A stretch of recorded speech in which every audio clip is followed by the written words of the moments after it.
Hello everyone, so in this video I'm going to be showing you how to change your Instagram story from close friends to everyone. Okay, so come to your Instagram application.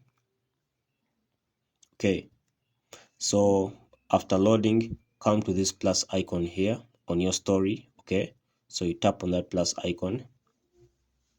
So choose what you want to post on your story. I'll choose this picture here. Okay, so as you can see, my story is set to close friends. So to change it, come to this arrow here. Okay, so when you come to this arrow, you choose this option here, the first option here, which says your story. Then you select share. Okay, so when you select share, you have to press done. Okay, so when you press on done, you have literally changed your Instagram story from close friends to everyone, so everyone can view your Instagram story. Okay, so that's how they go about it. Thank you for watching.